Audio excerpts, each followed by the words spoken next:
लोहे के कांटे होते हैं, उस पे चलना। कांटे फैले हुए हैं, कहीं लोहे की बड़ी बड़ी कीलें गड़ी हुई हैं, कहीं लोहे की कंकरीली ऐसी भूमि, लोहे के ऐसे सैकड़ों कांटे जैसी बुखरू जैसी ऐसी डाल दी गई हैं लोहे की, और अत्यंत कठोर। जब उसमें पैर रखते हैं भारी कष्ट, पीछे से मार, वहां दया नहीं है।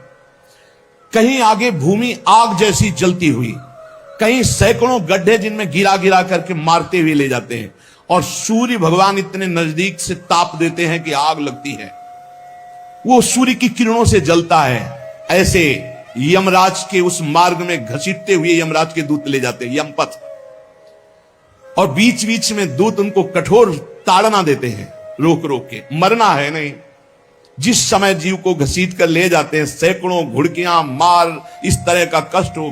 अभी ये ब्याज है, नरक नहीं पहुंचा, अभी तो यात्रा है। बिना किसी सवारी के यात्रा होती है 48 मिनट 2 घड़ी में। जो मनुष्य यहां छत्र दान किया है किसी को,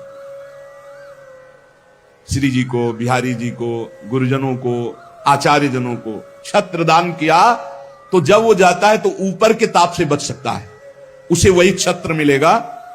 और जो किसी को पूज्य जनों को पादुकाएं दान की है, तो उसको पादुका। अगर अन्न दान किया है तो रोक के भोजन। ये मोक्ष नहीं, कल्याण नहीं, दान पुण्य से नहीं होता, ध्यान दीजिए। हां, उस भारी संकट के समय में तुम्हें भोजन मिल जाएगा, पौशाला खोला, पानी पिलाया तो तुम्हें पानी मिल जाएगा। और जो मूर्ख यहां आकर के ये सब नहीं किया, तो जाना उसको भी यमपुरी है। भजन के बिना यमपुरी से नहीं बच सकते, ये दान पुण्य करके। अवश्य में भोक्तव्यम कृतम कर्म शुभा शुभम, इसीलिए समझ लो, सोचते हो कि हमने दान पुण्य कर दिया, हमारे लिए विमान आएगा परम पद का। जाना नरक ही पड़ेगा। बारी मथे घृत होए बरु सिकता ते बरु तेल, बिनु हरि भजन न भवतरी या सिद्धांत पेल। भजन के बिना नहीं, इसलिए कह राधा राधा राधा।